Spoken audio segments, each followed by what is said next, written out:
ಬೆಳೆಸಿ ನಾಡು ಉಳಿಸಿ. ಕಾಡು ಬೆಳೆಸಿ ನಾಡು ಉಳಿಸಿ. ಕಾಡು ಬೆಳೆಸಿ ನಾಡು ಉಳಿಸಿ. ಹಸಿರೇ ಉಸಿರು. ಹಸಿರೇ ಉಸಿರು. ಉಸಿರು. ಭಾರತವೆಲ್ಲ ಭಾರತವೆಲ್ಲ ಹಸಿರುಮಯವಾಗಲಿ. ಬೋಲೋ ಭಾರತ್ ಮಾತಾ ಕಿ ಭಾರತ್ ಮಾತಾ ಕಿ. ವೃಕ್ಷ ಭಾರತ ಸೈನಿಕರಿಗೆ ವೃಕ್ಷ ಭಾರತ ಸೈನಿಕರಿಗೆ ಬೋಲೋ ಭಾರತ್ ಮಾತಾ ಕಿ ಭಾರತ್ ಮಾತಾ ಕಿ. ಹಸಿರು ಬೆಳೆಸಿ ನಾಡು ಉಳಿಸಿ. ಕಾಡು ಬೆಳೆಸಿ ನಾಡು ಉಳಿಸಿ. ಮಗುವಿಗೊಂದು ಮರ ಊರಿಗೊಂದು ವನ. ಕಾಡು ಬೆಳೆಸಿ ನಾಡು ಉಳಿಸಿ. ಕಾಡು ಬೆಳೆಸಿ ನಾಡು ಉಳಿಸಿ. ಹಸಿರೇ ಉಸಿರು. ಉಸಿರೇ ಹಸಿರು. ಹಸಿರೇ ಉಸಿರು. ಜೈ ಕರ್ನಾಟಕ ಮಾತೆ. ಬೋಲೋ ಭಾರತ್ ಮಾತಾ ಕಿ. ವಂದೇ ವಂದೇ. ವೃಕ್ಷ ಕ್ರಾಂತಿಗೆ ವೃಕ್ಷ ಕ್ರಾಂತಿಗೆ ವೃಕ್ಷ ಕ್ರಾಂತಿಗೆ. ಬೋಲೋ ಭಾರತ್ ಮಾತಾ ಕಿ. ವಂದೇ ವಂದೇ. ರೈತ ಬಾಂಧವರಿಗೆ ನಮಸ್ಕಾರ. ನಾನು ನಿಮ್ಮ ರಂಗು ಕಸ್ತೂರಿ ಮುಡ್ಬೋಳ್. ಇವತ್ತು ನಾವು ಬೆಳಗಾವಿ ಜಿಲ್ಲೆಯ ಸವದತ್ತಿ ತಾಲೂಕಿನ ಮುನವಳ್ಳಿಯಲ್ಲಿ ಇದ್ದೀವಿ. ಇಲ್ಲಿ ವಿಶೇಷವಾಗಿ ವೃಕ್ಷ ಕ್ರಾಂತಿಯನ್ನ ನಡೆಸ್ತಾ ಇದ್ದಾರೆ. ಸಾಮಾನ್ಯವಾಗಿ ಅದು ಪರಿಸರ ದಿನಾಚರಣೆ ದಿನದಂದು ಯಾರೋ ಒಬ್ರು ಗಣ್ಯ ವ್ಯಕ್ತಿಗಳು ಬರ್ತಾರೆ, ಒಂದು ಸಸಿ ನೆಡ್ತಾರೆ, ನೀರು ಹಾಕ್ತಾರೆ, ಹೋಗ್ತಾರೆ. ಆಮೇಲೆ ಅದು ಏನಾಗ್ತದೋ ಗೊತ್ತಿಲ್ಲ. ಈ ರೀತಿ ಇರಬೇಕಾದ್ರೆ ಇಲ್ಲಿ ವಿಶೇಷವಾಗಿ ನೋಡ್ಬೋದು, ಒಂದು ಗುಡ್ಡಕ್ಕೆ ಬಂದಿದ್ದಾರೆ. ಇಲ್ಲಿ ಬೀಜಗಳನ್ನ ನಾಟಿ ಮಾಡುವಂತ ಕೆಲಸ ಮಾಡ್ತಾ ಇದ್ದಾರೆ. ಸಾಮಾನ್ಯವಾಗಿ ಕಾಡು ನಾಶ ಆಗ್ತಾ ಇದೆ, ಅದನ್ನ ಅಭಿವೃದ್ಧಿ ಆಗ್ಬೇಕು, ಅದು ಪ್ರತಿಯೊಬ್ಬ ಪ್ರಜೆಯ ಕರ್ತವ್ಯ ಅಂತ ಭಾವಿಸ್ಬೇಕು. ಹಾಗೆ ಮಾಡಿದ್ರೆ ಮಾತ್ರ ನಾವು ಮುಂದಿನ ದಿನಗಳಲ್ಲಿ ಒಳ್ಳೆಯ ಗಾಳಿ, ಒಳ್ಳೆಯ ವಾತಾವರಣ ಪಡೆಯೋಕ್ಕೆ ಸಾಧ್ಯವಾಗ್ತದೆ. ಈ ಕಾಲಮಾನದಲ್ಲಿ ಮಳೆ ಕೂಡ ಕಡಿಮೆ ಆಗಿದೆ. ಅದಕ್ಕೆ ಕಾರಣ ಏನಂದ್ರೆ ಕಾಡು ನಾಶನೇ ಕಾರಣ. ಹಾಗಾಗಿ ವಿಶೇಷವಾದಂತ ಕಾರ್ಯಕ್ರಮನ ಮಾಡ್ತಾ ಇದ್ದಾರೆ. ನಮ್ಮ ಜೊತೆ ರಾಜು ಎಫ್ಸೂರ್ ಸರ್ ಅವರಿದ್ದಾರೆ. ನಮಸ್ಕಾರ ರೀ ಸರ್. ನಮಸ್ಕಾರ ಸರ್, ಯಾವ ತರ ಕಾರ್ಯಕ್ರಮ ಹಮ್ಮಿಕೊಂಡ್ರಿ? ಏನೇನು ವಿಶೇಷತೆ? ಸ್ವಾಮೀಜಿಗಳು ಬಂದಿದ್ದಾರೆ, ಅವ್ರ ಪರಿಚಯ ಮಾಡಿಕೊಡ್ರಿ. ಈ ಕಾರ್ಯಕ್ರಮದ ವಿವರಣೆ ಕೊಡ್ರಿ ಸರ್. ಎಲ್ಲರಿಗೂ ಧನ್ಯವಾದ. ಇವತ್ತು ನಾವು ವೃಕ್ಷ ಕ್ರಾಂತಿ ಅಂಥೇಳಿ ಒಂದು ಸಣ್ಣ ಕನಸು ದೊಡ್ಡ ಕ್ರಾಂತಿ ಆಗಲಿ ಅಂಥೇಳಿ ಬಯಸೇವಿ. ಇವತ್ತು ನಮ್ಮ ಜೊತೆ ನಮಗೆ ಮಾರ್ಗದರ್ಶನ ಮಾಡಲಿಕ್ಕೆ ನಿತ್ಯಾನಂದ ಸತ್ಸಂಗ ಆಶ್ರಮದ ಶ್ರೋತೆಯ ಬ್ರಹ್ಮನಿಷ್ಠ ಸದ್ಗುರು ಶ್ರೀ ಮುಕ್ತಾನಂದ ಅಪ್ಪ ಅವರು ನಮ್ಮ ಜೊತೆ ಇದ್ದಾರೆ. ನಮ್ಮ ಎಲ್ಲ ಕಾರ್ಯಗಳಿಗೂ ಅವರು ಶ್ರೀರಕ್ಷೆ ಇದ್ದಾರೆ. ಇವತ್ತು ದಿನಮಾನದೊಳಗೆ ಸ್ವಲ್ಪ ಕೃಷಿ ಒಳಗೆ, ಆಮೇಲೆ ಅರಣ್ಯದೊಳಗೆ ಜನ ಅದು ಆಸಕ್ತಿಯಿಂದ ಬರತ್ತಾರ. ಅದಕ್ಕಾಗಿ ಇವತ್ತೊಂದು ಸಣ್ಣ ಕನಸು ಒಬ್ಬರು ಈ ಭಾಗದೊಳಗೆ ಬಸವರಾಜ್ ಕೊಂಡೂರು ಅಂತೇಳಿ ಅವರು ಸಣ್ಣ ಕನಸು ಕಂಡಿದ್ರು. ದಿನ ಒಂದು ಬೀಜ ನಾವು ಇಟ್ಟಿವಂದ್ರೆ ಮುಂದಿನ ಪೀಳಿಗೆಗೆ ಒಂದು ದೊಡ್ಡ ಮರವಾಗಿ ನಮಗೆ ಸಿಗ್ತದೆ ಅಂಥೇಳಿ ಅವರು ಇದನ್ನು ಕಂಡ್ರು. ಆ ರೀತಿ ಒಳಗೆ ಅವ್ರ ಸಹಕಾರದೊಂದಿಗೆ ನಾವು ಇವತ್ತು ಇಲ್ಲಿ ವೃಕ್ಷ ಕ್ರಾಂತಿಯನ್ನು ಕೈಗೊಂಡೇವಿ. ಅದಕ್ಕೆ ಸ್ಫೂರ್ತಿಯಾದಂಥವ್ರು ನಮ್ಮ ಮುಕ್ತಾನಂದಪ್ಪ ಅವರು ಇದ್ರ ಬಗ್ಗೆ ಒಂದು 4 ಆಶೀರ್ವಾದ ಪರ ನುಡಿತಾರೆ. ಜಯ ಗುರುದೇವ್. ನಮ್ಮ ಈ ಮುನವಳ್ಳಿ, ಸಿಂದೋಗಿ, ಎಕ್ಕೇರಿ ಸುತ್ತಮುತ್ತಲಿನ ಎಲ್ಲ ತರುಣರು, ಶಿಕ್ಷಕರು, ಸ್ವಯಂ ಸೇವಕರೆಲ್ಲ ಸೇರಿ ಕಾಡು ಬೆಳೆಸಿ ನಾಡು ಉಳಿಸಿ ಅನ್ನುವಂಥ ಒಂದು ಸಂದೇಶವನ್ನು ಜೀವನದೊಳಗೆ ಅಳವಡಿಸ್ಕೊಂಡು ಪರಿಸರವೇ ನಮ್ಮ ಮೂಲ ಉಸಿರಾಗಬೇಕು ಅನ್ನುವಂಥ ಒಂದು ಧ್ಯೇಯವನ್ನು ಇಟ್ಟುಕೊಂಡು ಬೀಜವನ್ನು ಎಲ್ಲ ಅರಣ್ಯ ತುಂಬ ಸ್ವಾಭಾವಿಕವಾಗಿ ನಮ್ಮ ಸರ್ಕಾರ ಎಲ್ಲ ಸಸಿ ನಡ್ತದ. ಸರ್ಕಾರ ಅದಕ್ಕೆ ಕೆಲವೊಂದಷ್ಟು ಉದ್ಯೋಗಿಗಳನ್ನು ನೇಮಿಸ್ಯಾರ. ಇದೆಲ್ಲ ನಡೀತಿರ್ತೈತಿ.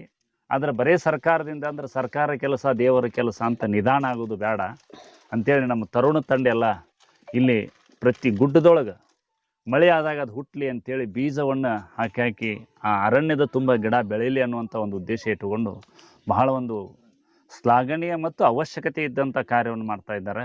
ಅದಕ್ಕೆ ನಾವೆಲ್ಲ ಕೈ ಜೋಡಿಸೋಣ. ಇದನ್ನು ಪ್ರೇರಣೆಯಾಗಿ ಮತ್ತು ಸುತ್ತಮುತ್ತಲಿನ ಎಲ್ಲ ಗ್ರಾಮದ ತರುಣರು ತಮ್ಮ ತಮ್ಮ ಹಳ್ಳಿಯೊಳಗೆ ಅರಣ್ಯ ಇದ್ರೆ, ಖಾಲಿ ಜಾಗದಾಗಿದ್ರೆ, ನಮಗೆ ಭಾಳ ಸಾಲು ಮರ ತಿಮ್ಮಕ್ಕನಂಗೆ ಹೋಗಿ ಹಚ್ಚಕ್ಕಾಗ್ಲಿಕ್ಕರು ಕನಿಷ್ಠ ಪಕ್ಷ ಮಳೆಗಾಲ ಶುರುವಾದಾಗ ಒಂದು ಸ್ವಲ್ಪ ಬೀಜನ ನಾವು ಅಲ್ಲೆಲ್ಲೇ ನಟ್ಟಿವಿ ಅಂದ್ರೆ ಅದು ಒಂದು ಸಣ್ಣ ಬೀಜ ಮಳೆ ಆದಾಗ ತಾನೇ ಹುಟ್ಟುಕೊಳ್ಳುವಂಥ ಒಂದು ವ್ಯವಸ್ಥೆ ಪ್ರಕೃತಿ ಒಳಗಿರೋದ್ರಿಂದ ನಾವೆಲ್ಲರೂ ಪರಿಸರಕ್ಕಾಗಿ ಅಳಿಲು ಸೇವೆ ಅನ್ನೋದು ಭಾಳ ದೊಡ್ಡ ಸೇವೆ ಅಲ್ಲ. ಪರಿಸರ ನಮಗೆ ರಗಡ್ ಸೇವೆ ಮಾಡ್ತತಿ. ಆದರೆ ನಾವು ಅದನ್ನು ಉಳಿಸ್ಕೊಂಡು ನಮಗಾಗಿ ಉಳಿಸುವಂಥ ಒಂದು ಕಾರ್ಯವನ್ನು ಮಾಡಿದಾಗ ಜಗತ್ತು ತಾನ ಸಂತೋಷವಾಗಿರ್ತತಿ. ಪ್ರಕೃತಿಗೆ ನಾವು ಪೂರಕ ಇದ್ದೀವಿ ಅಂದ್ರೆ ಎಲ್ಲರೂ ಬದುಕು ಬಂಗಾರ ಆಕತಿ, ಜೀವನ ಸಂತೋಷ ಆಕತಿ, ಜೀವಿಗಳ ಏನು ಅಭಿವೃದ್ಧಿ ಆಕತಿ. ಹಾಗಾಗಿ ನಾವೆಲ್ಲರೂ ಬೀಜವನ್ನು ನೆಡೋದ್ರ ಮೂಲಕ ಒಂದು ಈ ಸಸ್ಯ ಕ್ರಾಂತಿ ಏನೊಂದು ಹಮ್ಮಿಕೊಂಡಾರು ಅದು ಸಮಾಜದೊಳಗೆ ವ್ಯಾಪಕವಾಗಿ ಬೆಳೀಲಿ, ಅದು ಸಮಾಜಕ್ಕೆ ಆದರ್ಶ ಆಗಲಿ. ಆ ನಾಡ ನಮ್ಮನ್ನು ನಾಡಿಗೆಲ್ಲ ಅದು ಪರಿಸರ ನಮಗೆ ರಕ್ಷಣೆ ಕೊಡ್ತೈತೆ ಅನ್ನುವಂಥ ಮಾತಿಗೆ ನಾನು ಬಿಂಬು ಕೊಡೋ ಹಾಗೆ ಎಲ್ಲ ತರುಣರ ಜೊತೆಗೆ ನಾವು ಬೆಂಬಲಿಸಿ ಈ ಸಸ್ಯ ಕ್ರಾಂತಿಗೆ ಬೀಜ ನೆಡುವ ಕಾರ್ಯಕ್ರಮವನ್ನು ಮುಂದುವರ್ಸೋಣ ಅಂತೇಳಿ ನಾನು 2 ಮಾತು ಹೇಳ್ತೀನಿ. ಧನ್ಯವಾದಗಳು ಗುರುಗಳೇ. ಸರ್ ನಮಸ್ಕಾರ ಸರ್. ತಮ್ಮ ಪರಿಚಯ ಹೇಳ್ರಿ ಸರ್. ಸರ್ ನಾನು ಬಾಳು ಹೊಸಮನೆ ಅಂತೇಳಿ ಹಾಂ ಸರ್. ಎಲ್ಲ ಗುರು ವೃಂದದೊಂದಿಗೆ ಇವತ್ತು ನಮ್ಮ ಪೂಜ್ಯರ ಒಂದು ಸಾನ್ನಿಧ್ಯದಲ್ಲಿ ನಮ್ಮ ರಾಜಣ್ಣ ಹೆಬ್ಸೂರವರ ಒಂದು ಮಾರ್ಗದರ್ಶನದಲ್ಲಿ ಇರ್ತಕ್ಕಂಥ ಎಲ್ಲ ಸ್ನೇಹಿತ ಬಳಗದವರು ಇವತ್ತು ವೃಕ್ಷ ಬೀಜ ಕ್ರಾಂತಿಯನ್ನು ಮಾಡ್ಬೇಕಂತೇಳಿ ನಮ್ಮ ಎಕ್ಕೇರಿಯ ಈ ಒಂದು ಸಿಂದೋಗಿ ಭಾಗದ ಎಕ್ಕೇರಿ ಈ ಒಂದು ಅರಣ್ಯ ಇಲಾಖೆಯ ಎಲ್ಲ ಸಿಬ್ಬಂದಿ ವರ್ಗದವರೊಂದಿಗೆ ನಾವು ವಿಶೇಷವಾಗಿ ಇವತ್ತು ವೃಕ್ಷ ಬೀಜ ಕ್ರಾಂತಿಯನ್ನು ಮಾಡ್ತಾ ಇದ್ದೇವೆ. ಎಲ್ಲ ಶಾಲೆಯ ಮಕ್ಕಳು ಕೂಡ ಆಗಮಿಸಿದ್ದಾರೆ, ಗುರುಗಳು ಕೂಡ ಆಗಮಿಸಿದ್ದಾರೆ. ಈ ಒಂದು ಸಿಂದೋಗಿ ಭಾಗದ ಎಕ್ಕೇರಿ ಭಾಗದ ಎಲ್ಲ ಯುವ ಮಿತ್ರರು ಕೂಡ ಆಗಮಿಸಿದ್ದಾರೆ. ಅವರೊಂದಿಗೆ ಇಲ್ಲಿರ್ತಕ್ಕಂಥ ಅರಣ್ಯದಲ್ಲಿ ನಾವು ಸಾಕಷ್ಟು ಬೀಜಗಳನ್ನು ತೆಗೆದುಕೊಂಡು ಬಂದು ಇವತ್ತು ಮಕ್ಕಳೊಂದಿಗೆ ಆ ಒಂದು ಬೀಜಗಳನ್ನು ಹಾಕಿ ಇಲ್ಲಿ ವೃಕ್ಷ ಬೀಜ ಕ್ರಾಂತಿಯನ್ನು ಮಾಡ್ತಾ ಇದ್ದೇವೆ. ಈ ಒಂದು ಭಾಗದಲ್ಲಿ ಅರಣ್ಯ ಇಲಾಖೆಯ ನಮ್ಮ ಪಾಟೋಳಿಯವರಿದ್ದಾರೆ, ಅವರೊಂದಿಗೆ ನಮ್ಮ ಕೊಂಡೂರು ಸರ್ ಕೂಡ ಈಗ ಆಗಮಿಸ್ತಾ ಇದ್ದಾರೆ. ಅವರೆಲ್ಲ ಒಂದು ಹಿರಿಯರ ಮಾರ್ಗದರ್ಶನದಲ್ಲಿ ಅವರ ಒಂದು ಕನಸಿನ ಕೂಸಾಗಿರ್ತಕ್ಕಂಥ ಈ ಒಂದು ವೃಕ್ಷ ಬೀಜ ಕ್ರಾಂತಿಯನ್ನು ಬಹಳ ವಿಶೇಷವಾಗಿ ನಾವು ಇಲ್ಲಿ ಆಯೋಜನೆ ಮಾಡಿದ್ದೇವೆ. ಇದು ಇವತ್ತಿನಿಂದ ಅಲ್ಲ, ಈ ಬೆಳಗಿನ 7 ಗಂಟೆಯಿಂದ 11-12 ಗಂಟೆವರೆಗೆ ಆಗ್ತದೆ. ಪ್ರತಿದಿನ ಈ ತಿಂಗಳು 31ನೇ ತಾರೀಕಿನವರೆಗೆ ಅನೇಕ ಒಂದು ಇರ್ತಕ್ಕಂಥ ಗೈರಾನ್ ಜಾಗದಲ್ಲಿ ನಾವು ಈ ಒಂದು ಕಾರ್ಯಕ್ರಮವನ್ನು ಹಮ್ಮಿಕೊಂಡು ಎಲ್ಲ ಕಾಡನ್ನು ಉಳಿಸುವ, ನಾಡನ್ನು ಬೆಳೆಸುವ, ಹಸಿರು ಉಸಿರಾಗಿಸುವ ಒಂದು ಕೆಲಸವನ್ನು ನಾವೆಲ್ಲ ಯುವ ಮಿತ್ರರು ಮಾಡ್ತಾ ಇದ್ದೇವೆ. ಅದಕ್ಕೆ ಇನ್ನೂ ಸಾಕಷ್ಟು ಯುವ ಮಿತ್ರರು ಕೂಡ ಇದಕ್ಕೆ ಪ್ರೇರೇಪಣೆ ಆಗಿ ಬರುವಂಥ ಕೆಲಸವನ್ನು ಅವರು ಕೂಡ ಮಾಡ್ತಾರೆ ಎನ್ನುವ ವಿಷಯವನ್ನು ತಮಗೆಲ್ಲ ತಿಳಿಪಡಿಸ್ತಾ ಇಲ್ಲಿ ನಮಗೆ ಇವತ್ತು ಬಂದದಕ್ಕೆ ನಮಗೂ ಬಹಳ ಖುಷಿಯಾಗಿದೆ. ಇಲ್ಲಿ ಎಲ್ಲ ಯುವ ಮಿತ್ರರೊಂದಿಗೆ ಸೇರುವಂಥ ಒಂದು ಅವಕಾಶ ಸಿಕ್ತು, ಬೀಜವನ್ನು ಹಾಕುವಂಥ ಅವಕಾಶ ಸಿಕ್ತು. ಇದರೊಂದಿಗೆ ಇನ್ನೂ ಅನೇಕ ಮಹಿಳೆಯರು ಕೂಡ ತಾವು ಇನ್ನೂ ಈ ಕಾರ್ಯಕ್ರಮದಲ್ಲಿ ಭಾಗಿಯಾಗಲು ನಾವು ಅವ್ರನ್ನ ಕೇಳ್ತಾ ಇದ್ದೇವೆ. ನಮಸ್ಕಾರ ಎಲ್ಲರಿಗೂ. ನನ್ನ ಹೆಸರು ಸುಧೀರ್ ವಾಗೇರಿ ಅಂಥೇಳಿ. ಹಾಂ ಸರ್. ನಾವು ಮುನವಳ್ಳಿಯ ನಿವಾಸಿ. ಮುನವಳ್ಳಿ, ಸಿಂದೋಗಿ, ಎಕ್ಕೇರಿ ಎಲ್ಲ ನಮ್ಮ ಆತ್ಮೀಯ ಶಿಕ್ಷಕ ಬಳಗ ಮತ್ತು ಎಲ್ಲ ಸ್ನೇಹಿತರನ್ನು ಕೂಡಿಸಿಕೊಂಡು ನಾವಿಂದು ಕುಟುಂಬ ಸಮೇತರಾಗಿ ಒಂದು ರೀತಿ ಮಕ್ಕಳನ್ನೆಲ್ಲ ಕರ್ಕೊಂಡು ಪಿಕ್ನಿಕ್ ಟೈಪ್ ಈ ಒಂದು ಇವತ್ತು ಸಂಡೇ ಇರೋದ್ರಿಂದ ವೃಕ್ಷ ಕ್ರಾಂತಿ ಆಂದೋಲನದ ಅಂಗವಾಗಿ ಎಷ್ಟು ಸಾಧ್ಯವಷ್ಟು ನಾವು ಕಳೆದ 10 ವರ್ಷಗಳಿಂದನೂ ಕೂಡ ಸಮಾಜಮುಖಿ ಕಾರ್ಯವನ್ನು ಮಾಡ್ತಾ ಬರ್ತಾ ಇದ್ದೀವಿ. ನಮ್ಮ ಸ್ನೇಹಜೀವಿ ಬಳಗ ಇರ್ಬೋದು, ಸ್ನೇಹಜೀವಿ ಶಿಕ್ಷಕರ ಬಳಗ ಇರ್ಬೋದು, ಎಲ್ಲರೂ ಸೇರಿಕೊಂಡು. ಆದರೆ ಈ ವರ್ಷ ಏನಾಯ್ತಪ್ಪ ಅಂತಂದರೆ ಮಳೆಗಾಲ ಸ್ವಲ್ಪ ಕಡಿಮೆ ಇರೋದ್ರಿಂದ ನಮ್ಮ ರಾಜೀವ್ ಹೆಬ್ಸೂರ್ ಅವರು ಮತ್ತು ರಮೇಶ್ ಪಾಟೋಳಿ ಅವರು ಒಂದು ಮಾರ್ಗದರ್ಶನ ಮಾಡಿದಂತೆ ನಮ್ಮ ಮನೆ ವಕೀಲರನ್ನು ಮತ್ತು ಜೇಂಟ್ಸ್ ಗ್ರೂಪ್ ಆಫ್ ಮುನವಳ್ಳಿ ಅವರೆಲ್ಲರನ್ನೂ ಕರ್ಕೊಂಡು ಇವತ್ತು ಎಕ್ಕೇರಿ ಮತ್ತು ಸಿಂದೋಗಿ ಭಾಗದಲ್ಲಿರುವಂಥ ಈ ಗುಡ್ಡದ ಪ್ರದೇಶದೊಳಗೆ ಬಂದಿದ್ದೇವೆ. ಇದರ ಉದ್ದೇಶ ಇಷ್ಟೇ, ಸಂಡೇ ಇದ್ರೂ ಕೂಡ ಬರೋವಾಗ ಬೆಳಗ್ಗೆ 6 ಗಂಟೆಗೆ ಬರ್ರಿಪ್ಪ ಅಂತ ಎಲ್ಲರನ್ನೂ ಕರ್ಕೊಂಡು ಬರ್ತಾ ಇದ್ದೀವಿ. ಹೇಳುವಾಗ ಒಂದು ಸ್ವಲ್ಪ ಹೆಂಗೆ ಹೋಗೋದಪ್ಪ ಇಷ್ಟು ಬೇಗ ಎದ್ದು ಅಂತೇಳಿ ವಿಚಾರ ಮಾಡ್ತಾಯಿದ್ರು ನಮ್ಮೆಲ್ಲ ಶಿಕ್ಷಕ ಮಿತ್ರರು, ನಮ್ಮ ಆತ್ಮೀಯ ಸ್ನೇಹಿತರೆಲ್ಲರೂ. ಆದರೆ ಏನಾಯ್ತು ಅಂದರೆ ಪ್ರತಿ ಎಲ್ಲ ಕಾರ್ಯಕ್ರಮಗಳು ನಮ್ಮ ಮುಕ್ತಾನಂದ ಶ್ರೀಗಳ ನೇತೃತ್ವ ನಡೆಯುವಂಥ ಎಲ್ಲ ಕಾರ್ಯಕ್ರಮಗಳು ಯಾವ ರೀತಿ ಆಗ್ತಾವಪ್ಪ ಅಂತಂದ್ರೆ ಹೋಗುವಾಗ ಎಷ್ಟು ಜಲ್ದಿ ಹೋಗ್ತೇವಪ್ಪ ಏನು ಅಂತ ಬೇಜಾರದಿಂದ ಬರ್ತಾರೆ. ಬಂದ ಮೇಲೆ ಈ ಒಂದು ಅರಣ್ಯ ಪ್ರದೇಶವನ್ನು ನೋಡಿಕೊಂಡು ಇಲ್ಲಿ ವಿದ್ಯಾರ್ಥಿಗಳು ಆಮೇಲೆ ಮಕ್ಕಳೆಲ್ಲ ಬಂದು ಬೀಜವನ್ನು ಬಿತ್ತೋತ್ಸವ ಕಾರ್ಯಕ್ರಮ ಮಾಡುವಾಗ ಇನ್ನೂ ಒಂದು ತಾಸು ಇಲ್ಲೇ ಸ್ಪೆಂಡ್ ಮಾಡಿದ್ರೆ ಸಾಕೇನಪ್ಪ ಅನ್ನುವಂಥ ನಿಟ್ಟಿನೊಳಗೆ ಖುಷಿ ಆಗ್ತದೆ. ಖುಷಿಯ ಜೊತೆಗೆ ಭವಿಷ್ಯದಲ್ಲಿ ನಾವು ಹಿರಿಯರ ಜೊತೆಗೆ ಹೋಗಿ ಅವ್ರು ಯಾವ ರೀತಿ ಮಾಡ್ತಾರೆ ಅನ್ನೋದು ಇದೊಂದು ಒಳ್ಳೆ ಎಕ್ಸ್ಪೀರಿಯನ್ಸು ಮತ್ತು ಒಳ್ಳೆ ಭವಿಷ್ಯಕ್ಕೆ ಒಂದು ಇನ್ಸ್ಪಿರೇಷನ್ ಆಗ್ತಾ ಇದೆ. ಮತ್ತೆ ಬೆಳಗ್ಗೆ ಬರೋದ್ರಿಂದ ದೇಹಕ್ಕೂ ಒಳ್ಳೇದಾಗ್ತದೆ. ಈ ನಿಸರ್ಗದ ಜೊತೆಗೆ ಇರೋದ್ರಿಂದ ಏನು ಪರಿಸರ ಮಿತ್ರರೆಲ್ಲರೂ ಬರ್ತಾರೆ, ಅವರಿಗೆ ಒಂದು ಒಳ್ಳೆ ಆಕ್ಸಿಜನ್ ಅನ್ನ ಈ ಪ್ರೊವೈಡ್ ಮಾಡ್ತದೆ ಈ ಒಂದು ಕಾಡು. ಈ ಕಾಡಿನಲ್ಲಿ ನಾವು ಎಷ್ಟು ಟೈಮ್ ಕಳಿತೀವಲ್ಲ ಅಷ್ಟು ನಮ್ಮ ಆರೋಗ್ಯಕ್ಕೆ ವೈಯಕ್ತಿಕವಾಗಿ ಲಾಭ ಆಗ್ತದೆ. ಜೊತೆಗೆ ನಮ್ಮಿಂದ ಇನ್ನೊಂದು 4 ಜನ ಇನ್ಸ್ಪೈರ್ ಆದರೆ ಅದು ನಾವು ಸಮಾಜಕ್ಕೆ ಈ ನಾಡಿಗೆ ಕೊಡುವಂಥ ಒಂದು ಕೊಡುಗೆ ಆಗ್ತದೆ ಅನ್ನುವಂಥ ನಿಟ್ಟಿನೊಳಗೆ ಏನು ನಾವು ಧರ್ಮೋ ರಕ್ಷತಿ ಅಂತ ಕರಿತೀವಿ, ಅದೇ ರೀತಿ ವೃಕ್ಷೋ ರಕ್ಷತಿ ಭವಿಷ್ಯ ರಕ್ಷಾ ಅಂತೇಳಿ ಈ ಒಂದು ನಿಟ್ಟಿನೊಳಗೆ ನಾವೆಲ್ಲರೂ ಸೇರಿಕೊಂಡು ಅವರಿವರನ್ನದೇ ಪುರುಷರಿರ್ಬೋದು, ಮಹಿಳೆಯರಿರ್ಬೋದು, ಆಮೇಲೆ ಪೂಜ್ಯರ ಒಂದು ಮಾರ್ಗದರ್ಶನದೊಳಗೆ ಇದೇ ರೀತಿ ದಿನನಿತ್ಯ ನಾವು ಒಂದು ಬೀಜವನ್ನು ಹಾಕಿದ್ರೆ ಭವಿಷ್ಯಕ್ಕೆ ಒಂದು ವೃಕ್ಷವಾಗಲಿ ಅಂತೇಳಿ. ಅದ್ರ ಜೊತೆಗೆ ಇನ್ನೊಂದು ಕಾನ್ಸೆಪ್ಟು ನಾವೆಲ್ಲರೂ ಅಂದ್ಕೊಂಡಿದ್ದೇನಪ್ಪ ಅಂತಂದರೆ, ಈಗ ಅರಣ್ಯ ಪ್ರದೇಶದಲ್ಲಿರುವಂಥ ಪ್ರಾಣಿ ಪಕ್ಷಿಗಳೆಲ್ಲ ನಾಡಿಗೆ ಹಿಂಡು ಹಿಂಡಾಗಿ ಬಂದು ನಾಡಿನಲ್ಲಿರೋರಿಗೆ ಕಿರಿಕಿರಿ ಮಾಡ್ತಾ ಇವೆ. ಅವು ಯಾಕೆ ಆಗ್ತಾ ಇದೆಯಪ್ಪ ಅಂತಂದರೆ, ಕಾಡಿನಲ್ಲಿ ಅವುಗಳಿಗೆ ಬೇಕಾದಂಥ ಊಟ, ವಸತಿ, ಆಹಾರ, ಕುಡಿಯಲು ನೀರು ಸಿಗದೇ ಇರುವಂಥದ್ದು. ಇದು ಯಾಕೆ ಹಿಂಗೆ ಆಗ್ತದಪ್ಪ ಅಂತಂದರೆ, ನಾವು ವೃಕ್ಷವನ್ನು ಕಡಿಯೋದು ಅಥವಾ ಕಾಡನ್ನು ನಾಶ ಮಾಡೋದ್ರಿಂದ. ನಾವು ಸೀತಾಫಲ ಇರ್ಬೋದು, ನೇರಳೆ ಇರ್ಬೋದು, ಹಲಸಿ ಬೀಜ ಇರ್ಬೋದು, ಇಂಥವುಗಳನ್ನು ಹೆಚ್ಚಾಗಿ ಅರಣ್ಯ ಪ್ರದೇಶದಲ್ಲಿ ನಟ್ಟಿದ್ದಾದರೆ ಮತ್ತು ವಾಪಸ್ಸು ಆ ಪ್ರಾಣಿಗಳನ್ನು ಅವರ ತವರು ಮನೆಯಾದಂಥ ಕಾಡಿಗೆ ಕಳಿಸುವಂಥ ಕಾರ್ಯವನ್ನು ನಾವು ನೀವೆಲ್ಲರೂ ಸೇರಿ ಮಾಡೋಣ ಅಂತೇಳಿ ನಮಗೆ ಅವಕಾಶ ಕೊಟ್ಟಂತ ಎಲ್ಲರಿಗೂ ವಂದಿಸಿ, ತಮಗೆಲ್ಲರೂ ಕೂಡ ನಾವು ಸದಾಕಾಲ ತಮ್ಮ ಜೊತೆಗೆ ಇರ್ತೀವಿ. ಅರಣ್ಯವನ್ನು ಉಳಿಸೋಣ, ಅರಣ್ಯವನ್ನು ಬೆಳೆಸೋಣ, ಇಡೀ ಮನುಕುಲಕ್ಕೆ ಒಳ್ಳೆಯದಾಗಲಿ ಅಂತ ಹೇಳ್ತೀನಿ. ಧನ್ಯವಾದಗಳು ಸರ್. ವಿಶೇಷವಾಗಿ ಯಾವ್ಯಾವ ಬೀಜಗಳನ್ನ ನಾಟಿ ಮಾಡ್ತಾ ಇದ್ರಿ ಸರ್? ಇವತ್ತು ನಾವು ಮಾಡ್ತಾ ಇರೋದು ಸರ್, ಸೀತಾಫಲದ ಬೀಜಗಳು ಮತ್ತು ಹುಲಗ್ಲಿ, ಆಮೇಲೆ ನೀರಲ ಮತ್ತು ಬೇವು, ಉಳಿದಂತೆ ಹುಣಸೆ, ಈ ಎಲ್ಲ ಮರಗಳನ್ನು ನಾವು ಇವತ್ತು ಬೀಜ ನಾಟಿ ಮಾಡ್ತಾ ಇದ್ದೀವಿ. ಇದು ಭಗವಂತನಿಗೆ ಇಷ್ಟ ಆದರೆ ಮಳೆ ಹೆಚ್ಚಿನ ಪ್ರಮಾಣದಲ್ಲಿ ಬರಲಿ, ಮಳೆ ಬಂದ್ರೆ ಇಡೀ ಮನುಕುಲ ಸಂಕುಲ ಒಂದು ಒಳ್ಳೇದಾಗ್ತದೆ ಅನ್ನುವಂಥ ವಿಚಾರವನ್ನು ಇಟ್ಕೊಂಡು ನನ್ನ ಎಲ್ಲ ಸ್ನೇಹಿತರು ಬಂದಿದ್ದಾರೆ. ಅವರಿಗೆಲ್ಲರಿಗೂ ಮೊದಲನೇದಾಗಿ ಏನು ಮಾಡ್ತೀನಪ್ಪ ಅಂದ್ರೆ ಅಭಿನಂದನೆಗಳು ಸಲ್ಲಿಸ್ತೀನಿ, ಧನ್ಯವಾದ ಸಲ್ಲಿಸ್ತೀನಿ. ಯಾವತ್ತಿಗೆ ನಾವು ಕರೆದ್ರೂ ಕೂಡ ನಮ್ಮ ಜೊತೆಗೆ ನಮ್ಮ ಸ್ನೇಹಿತರೆಲ್ಲರೂ ಇರ್ತಾರೆ. ಅವರು ಕೂಡ ಭಗವಂತ ಆಯುರಾರೋಗ್ಯ ಐಶ್ವರ್ಯನ ಕೊಡಲಿ, ಮನುಕುಲ ಬಳತಿ ಆಗಲಿ. ಧನ್ಯವಾದಗಳು ಸರ್. ನಮಸ್ಕಾರ. ನನ್ನ ಹೆಸರು ನಿತ್ಯಾನಂದ್ ಗೌಡರ್ ಅಂತ. ಹಾಂ ಸರ್. ಇವತ್ತು ನಾವೇನು ಸೀಡಿಂಗ್ ಅಂತ ಏನು ಮಾಡಿದ್ವಿ, ಬೀಜ ಬಿತ್ತನೆ, ಇದೊಂದು ಒಳ್ಳೆ ಎಕ್ಸ್ಪೀರಿಯನ್ಸ್ ಅಂತ ಹೇಳ್ಬೋದು. ಈ ಎಕ್ಸ್ಪೀರಿಯನ್ಸನ್ನು ನಾವೊಂದು ಜವಾಬ್ದಾರಿ ಅಂತಂತೇಳಿ ತಗೊಳ್ಬೇಕು. ಆ ಜವಾಬ್ದಾರಿ ಅಂತ ನಾವು ಡೈಲಿ ಇದರೊಳಗೆ ರುಟೀನ್ ಒಳಗೆ ಯಾವ ರೀತಿ ತಗೋಬೇಕು ಅಂತಂತೇಳಿ ನಂದೊಂದು ಸಜೆಷನ್ ಇತ್ತು. ಈಗ ನಾವು ಡೈಲಿ ಏನು ಹಣ್ಣನ್ನು ಸೀಸನಲ್ಲಿ ಏನು ತಿಂತಿರ್ತೀವಲ್ಲ, ಆ ಹಣ್ಣಿನ ಬೀಜವನ್ನು ನಾವು ಕಸದ ಬುಟ್ಟಿಗೆ ಹಾಕೋ ಬದಲಿ ಒಂದು ಸ್ಟೋರೇಜ್, ಒಂದು ಡಬ್ಬಿ ಅಲ್ಲಿ ನಾವನ್ನ ಬೀಜ ಅದರಲ್ಲಿ ಹಾಕಿಬಿಡ್ಬೇಕು. ಹಣ್ಣನ್ನು ತಿಂದು, ಈಗ ಉದಾಹರಣೆಗೆ ಮಾವಿನ ಹಣ್ಣು ಸೀಸನಲ್ಲಿ ತಿಂತಿರ್ತೀವಿ, ಅದನ್ನ ನಾವೆಲ್ಲ ಕಸದ ಬುಟ್ಟಿಗೆ ಒಗೆದು ಬಿಡ್ತೀವಿ ಬೀಜ ಸಹಿತ ತಿಂದಮೇಲೆ. ಆ ಬೀಜನ ಆ ಬುಟ್ಟಿಯಲ್ಲಿ ಹಾಕೋದು. ಆಮೇಲೆ ನೇರಳೆ ಹಣ್ಣು ಸೀಸನ್ನಲ್ಲಿ ತಿಂತಿರ್ತೀವಿ, ನೇರಳೆ ಹಣ್ಣನ್ನು ತಿಂದು ಆ ಹಣ್ಣನ್ನ ಆ ಬುಟ್ಟಿಯಲ್ಲಿ ಹಾಕೋದು. ನಾವು ಸೀಡ್ ಬಾಕ್ಸ್ ಅಂತ ಮಾಡ್ಬೇಕಂದು ಒಂದು ಪ್ರತಿಯೊಂದು ಮನೆಯಲ್ಲಿ. ಆ ಸೀಡ್ ಬಾಕ್ಸ್ ಅನ್ನ 1 year ಆದ್ಮೇಲೆ ನಾವು ಯಾವಾಗಾದ್ರೂ ಊರಿಗೆ ಹೋಗ್ತಿರ್ತೀವಿ, ಎಲ್ಲಾದ್ರು ಬೈಕ್ ಮೇಲೆ ಹೋಗ್ತಿರ್ತೀವಿ, ಬಸ್ನಲ್ಲಿ ಹೋಗ್ತಿರ್ತೀವಿ, ನಾವು ಹೋಗೋ ರೂಟೇಷನ್ ಅಲ್ಲಿ ಸುಮ್ಮನೆ ಒಕ್ಕೊಂತ ಹೋಗ್ಬೇಕು ಅಷ್ಟೇ. ಅದು ಸೀಡ್ ಬಾಲ್ ಟೈಪ್ ಮಾಡಿನೂ ಒಗಿಬಹುದು. ಒಗಿಬಹುದು. ನಾವು ಏನ್ ಅವಾಗ ಅದು ಡ್ರೈ ಆಗಿರ್ತಾವಲ್ಲ ಅದನ್ನೆಲ್ಲ ನಾವು ಒಕ್ಕೊಂತ ಹೋಗ್ಬೋದು. ಆ ರೀತಿ ನಾವು ಒಂದು ಸೀಡಿಂಗ್, ಒಂದು ಪ್ಲಾಂಟೇಶನ್ ಅಂತ ಒಂದು ಮಾಡ್ಬೋದು. ಇದರಿಂದ ನಮಗೊಂದು ಎನ್ವಿರಾನ್ಮೆಂಟಲ್ ಒಂದು ಬೆನಿಫಿಟ್ ಆಗುತ್ತೆ, ನಮ್ದು ಒಂದು ಜವಾಬ್ದಾರಿನೂ ತೊಗೊಂಡಂಗಾಗುತ್ತೆ. ನಮ್ಗೆ ಇದರಲ್ಲಿ ಏನ್ ತ್ರಾಸ ಏನಿಲ್ಲ. ಸೊ ನಾವು ಈಗ ಅದಕ್ಕೋಸ್ಕರ ಟೈಮ್ ಸ್ಪೆಂಡ್ ಮಾಡಿ ಮಾಡ್ಬೇಕಂತೇನಿಲ್ಲ.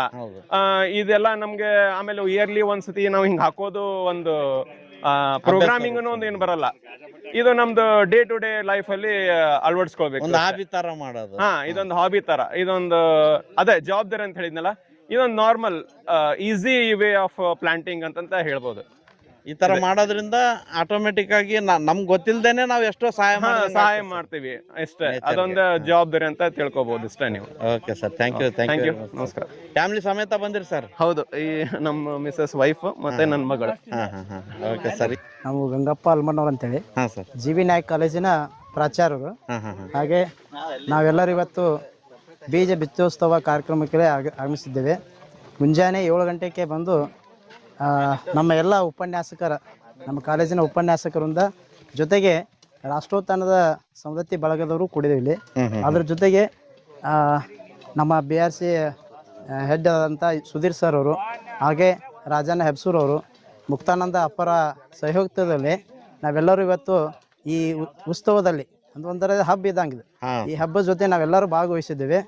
ಜೊತೆಗೆ ಎಲ್ಲ ಇವತ್ತಿನ ದಿನಮಾನಗಳಲ್ಲಿ ನಾವು ಏನು ಮಾಡ್ಬೇಕಂದ್ರೆ ಬರುವಂಥ ಪೀಳಿಗೆಗೆ ಪರಿಸರದ ಅವೇರ್ನೆಸ್ಸನ್ನು ಬೆಳೆಸ್ಬೇಕಾಯ್ತು. ಅದಕ್ಕಾಗಿ ನಮ್ಮ ಮನೆಯ ಮಕ್ಕಳನ್ನು ನಾವು ಕರ್ಕೊಂಡು ಬಂದಿದ್ದೇವೆ ಅಲ್ಲಿ ಪ್ರತಿಯೊಬ್ಬರಿಗೂ ಸಹಿತ. ಜೊತೆಗೆ ಅಂತಂದ್ರೆ ನಾವು ಇಲ್ಲಿ ಈ ಕಾಡಿನಲ್ಲಿ ಮೊದಲು ನಾವು ಇಲ್ಲೇ ಬೆಳೆದವ್ರು, ಯಾಕಂದ್ರೆ ನಮ್ಮ ಊರು ಸಿಂಧೋಗಿನ ಇಲ್ಲಿ, ಜೊತೆಗೆ ನಮ್ಮ ಹೊಲಗಳು ಇಲ್ಲೇ ಬಾಜುಕಿದಾವೆ.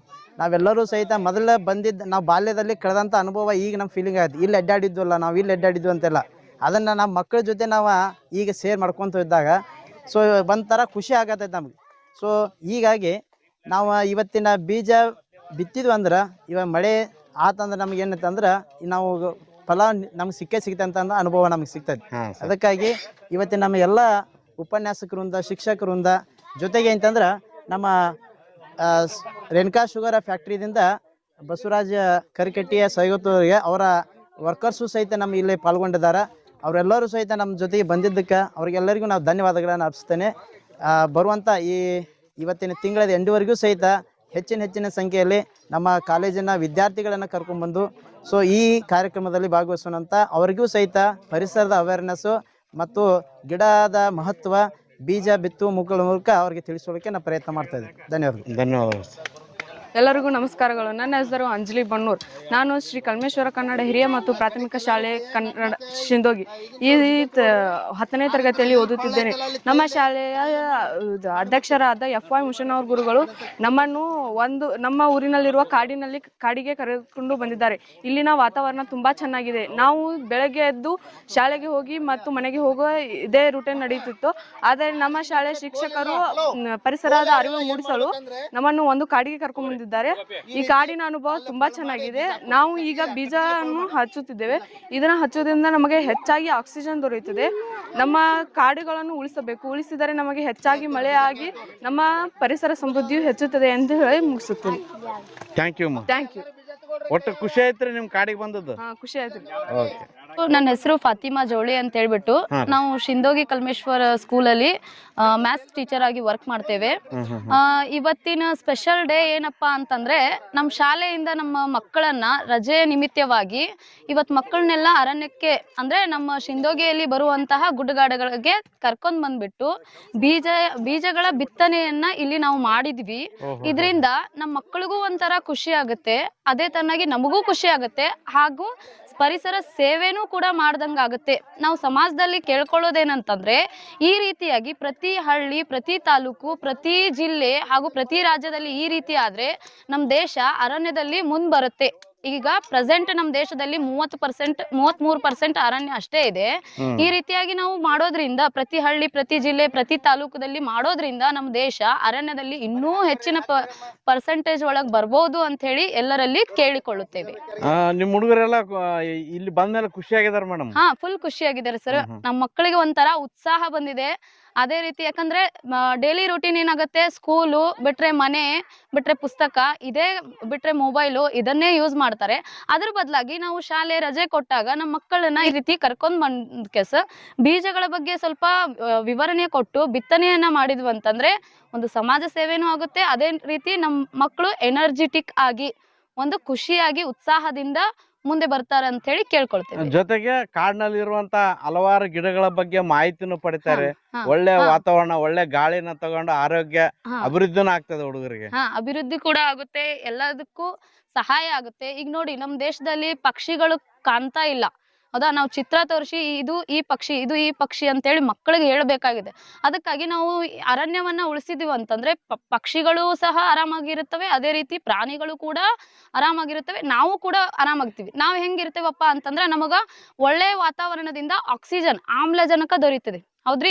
ಒಳ್ಳೆ ಆಮ್ಲಜನಕ ದೊರೆಯೋದ್ರಿಂದ ನಾವು ಕೂಡ ಇರ್ಬೋದ್ರಿ, ಆರಾಮಾಗಿ ಇರ್ಬೋದು ಅಂತ ಹೇಳಿ ಕೇಳ್ಕೊಳ್ತೇವಿ. ಎಲ್ಲರ ಕಡೆ ಮನವಿ ಏನಪ್ಪಾ ಅಂತಂದ್ರೆ ಇದೇ ರೀತಿ ಮಕ್ಕಳನ್ನ ರಜೆ ದಿನದಲ್ಲಾಗ್ಲಿ ಅಥವಾ ನೀವು ತಿಂದು ಬಿಸಾಕಿದಂತ ಹಣ್ಣಿನ ಒಂದು ಬೀಜಗಳನ್ನ ಏನ್ ಮಾಡ್ಬೇಕು, ಸಂಗ್ರಹ ಮಾಡ್ಬೇಕು. ನಿಮ್ಮ ಸಮೀಪ ಇರುವಂತ ಗುಡ್ಡಗಾಡಗಳಲ್ಲಿ ಏನ್ ಮಾಡ್ಬೇಕಪ್ಪ ಅಂತಂದ್ರೆ ಹೋಗಿ ಅವುಗಳನ್ನ ಬಿತ್ತನೆ ಮಾಡಿದ್ರಂತಂದ್ರೆ ಅಲ್ಲಿ ಎಷ್ಟೋ ಗಿಡಗಳು ಬದುಕ್ತವೆ ಅಂತ ಹೇಳಿ ಕೇಳ್ಕೊಳ್ತೇವ್ರಿ.